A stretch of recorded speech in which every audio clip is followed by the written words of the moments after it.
যি আবেদন আহিছে বৃহৎ সংখ্যক আবেদন আহিছে LP স্কুলত 6163খন আপাৰ প্ৰাইমেৰীত 10,101খন হাই স্কুলত 5,733 সিনিয়ৰ সেকেন্ডাৰীত 1,222 হায়াৰ সেকেন্ডাৰীত 201 আৰু ডিগ্ৰী কলেজৰ পৰা 1,698 আবেদন ইতিমধ্যে আমাৰ পৰ্টেলত আহিছে।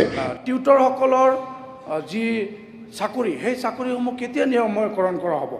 LP, ME, GT, PGT লৈকে যি টিউটৰ আছে অসমত, এই টিউটৰসকলে 10,000 পৰা 12,000 টকাকৈ পায়। অধ্যক্ষ মহোদয় 10,000 আৰু 12,000 টকা দি এখন সংসাৰ নচলে। আৰু PGT টিচাৰসকলক এজন টিচাৰকহে বছৰত BEd কৰিবলৈ ডিপুটেশ্যনত পঠোৱা হয় আৰু এজন শিক্ষকে সেই BEd কৰাৰ পিছতহে ডিপুটেশ্যনত অহাৰ পিছত সেই চাকৰি নিয়মীকৰণ কৰা হয়। তাত আমি ভাল পাইছোঁ, কিন্তু এনেকৈ যদি এজন এজনকৈ নিয়মীকৰণ কৰা হয় তেতিয়াহ'লে বহুত সময় লাগি পৰিব। এনেকৈ হ'ব যে কিছুমান শিক্ষক আপোনাৰ অৱসৰ ল'ব লগা পৰিৱেশ হ'ব। মই NCERTক মই মন্ত্ৰী ডাঙৰীয়াক মই দৃষ্টি আকৰ্ষণ কৰিব খুজিছোঁ যে NCERTক লিখিবলৈ হ'লেও 6% টিউটৰসকলক বৃদ্ধি কৰি আছে। যদি PGT টিচাৰ্ছৰ দৰমহা আজিৰ তাৰিখত দৰমহা নহয়, কনচলিডেটেড পে' বুলি ক'ব পাৰি, 18,900 টকা। 18,900 টকাই যদি মই ধৰোঁ 6%ত কিমান হয়? 1,000 টকা 1,500 টকা বাঢ়িব। এইটো এই মাননি বৃদ্ধিটোৱে এজন শিক্ষকৰ সংসাৰ নচলে। আৰু টিউটৰসকলক আচলতে আমি দেখা পাওঁ যে বিভিন্ন শিতানত আমি শিক্ষামন্ত্ৰীৰ কিছুমান ভাল পদক্ষেপ আমি দেখাও পাইছোঁ যে স্পেচিয়েল টেট অনুষ্ঠিত কৰে। স্পেচিয়েল টেট উইথ ৰিলেক্সেশ্যন দি পেলাই এই টিউটৰসকলক যদি আমি মকৰল কৰিব পাৰোঁ, তেখেতসকলক পাৰ্মানেণ্ট কৰিব পাৰোঁ। কাৰণ 58 বছৰীয়া বৃদ্ধগৰাকী, 60 বছৰীয়া বৃদ্ধগৰাকী আজিৰ তাৰিখত টেট পৰীক্ষা দি পাছ কৰাটো তেখেতৰ কাৰণে যথেষ্ট কষ্ট হৈ পৰিব।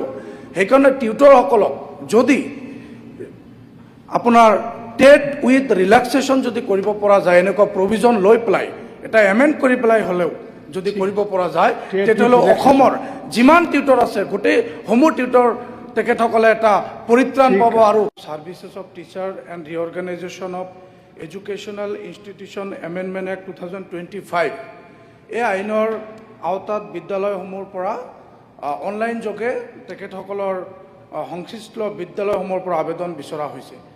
মই অধ্যক্ষ মহোদয়ৰ জৰিয়তে মন্ত্ৰী ডাঙৰীয়াক মই প্ৰশ্ন কৰিব খুজিছোঁ যে এই বিদ্যালয়সমূহ কিমান সময়ৰ ভিতৰত এই বিদ্যালয়সমূহ প্ৰাদেশিকৰণ কৰা হ'ব। আৰু আটাইতকৈ যিখন সমস্যা আমি সকলোতে গম পাওঁ, মন্ত্ৰী ডাঙৰীয়াক মই দৃষ্টি আকৰ্ষণ কৰিব খুজিছোঁ যে ভেঞ্চাৰ স্কুলসমূহ আটাইতকৈ এটা ভয়ানক অৱস্থা, শিক্ষকসকলে আত্মহত্যা কৰি আছে। আপোনাৰ জৰিয়তে মাননীয় মন্ত্ৰী মহোদয়ৰ পৰা জানিব খুজিছোঁ যে ইলিগেল ইৰেগুলাৰ টিচাৰ 2021 চনত যিসকল শিক্ষকৰ চাকৰি হৈছিল তাৰে কিছু সংখ্যক চাকৰি পাবলগীয়া শিক্ষক বাদ পৰিছে। সেইবাবে মাননীয় মন্ত্ৰী মহোদয়ৰ পৰা জানিব খুজিছোঁ যে সেই বাদ পৰা শিক্ষকসকলৰ নথি পত্ৰ ইতিমধ্যে পৰীক্ষা কৰা হৈছে আৰু তেখেতলোকক কেতিয়া নিযুক্তি দিয়া হ'ব? কাৰণ ইতিমধ্যে শিক্ষামন্ত্ৰী মহোদয়ে কেইবাটাও সংবাদ মাধ্যমত এই কথাটো কৈছে। আৰু লগতে লখিমপুৰ জিলাত বহুত হাইস্কুল হাই ছেকেণ্ডেৰী আছে য'ত প্ৰিন্সিপাল নাই ছাৰ।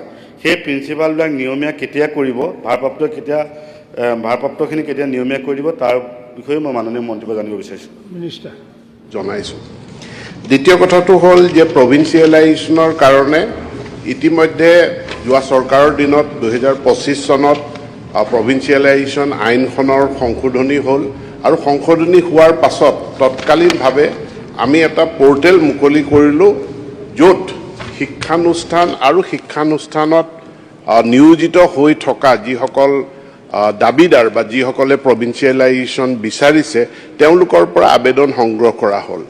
ইয়াৰ পূৰ্বে প্ৰত্যেক জিলাত তেওঁলোকে লিখিত আবেদন কৰিব লাগিছিল, তাৰ পাছত জিলা পৰ্যায়ৰ কমিটিয়ে সেইটোৰ তাৰ স্ক্ৰুটিনি কৰিছিল। কিন্তু এইবাৰ আমি পোনপটীয়াকৈ আবেদন গ্ৰহণ কৰিছোঁ আৰু ইতিমধ্যে আমাৰ যি আবেদন আহিছে, বৃহৎ সংখ্যক আবেদন আহিছে। LP স্কুলত 6,163খন, আপাৰ প্ৰাইমেৰীত 10,101খন, হাইস্কুলত 5,733, ছিনিয়ৰ ছেকেণ্ডেৰীত 1,222, হায়াৰ ছেকেণ্ডেৰীত 201 আৰু ডিগ্ৰী কলেজৰ পৰা 1,698 আবেদন ইতিমধ্যে আমাৰ পৰ্টেলত আহিছে। এতিয়া আমি আইনৰ আধাৰত এইখিনিৰ স্ক্ৰুটিনি আৰম্ভ হৈছে। এখন এখনকৈ সকলোবিলাকৰ মানে যুক্তিযুক্ততা তেওঁলোকৰ ইলিজিবিলিটি ক্ৰাইটেৰিয়া ফুলফিল কৰে নকৰে এইখিনি স্ক্ৰুটিনি কৰি তাৰ ওপৰত চৰকাৰখনে আইনমতে সিদ্ধান্ত গ্ৰহণ কৰিব। টিউটৰসকলৰ ক্ষেত্ৰত যিহেতু আমাৰ শিক্ষা ব্যৱস্থা এতিয়া national council of teacher education NCTৰ দ্বাৰা ৰেগুলেটেড, গতিকে NCTৰ নৰ্মছ যেতিয়া ফুলফিল নহয় আমি তেওঁলোকক শিক্ষক হিচাপে নিয়োজিত কৰিব নোৱাৰোঁ। আমি টিউটৰ হিচাপে নিয়োজিত কৰিছোঁ আৰু টিউটৰসকলৰ যি ফিক্স পে আছে যোৱা চৰকাৰৰ দিনতে আমি 2025-26 এই সিদ্ধান্ত গ্ৰহণ কৰিছোঁ যে এতিয়াৰ পৰা টিউটৰসকলৰ যি মাননি আছে প্ৰতি বছৰে 6% হাৰত সি বৃদ্ধি পাই গৈ থাকিব আৰু তাৰ কাৰণে পুনৰ আমি কোনো সিদ্ধান্ত ল'বলগীয়া নাই। ই অট'মেটিক 6%কে বাঢ়ি গৈ থাকিব। ধন্যবাদ।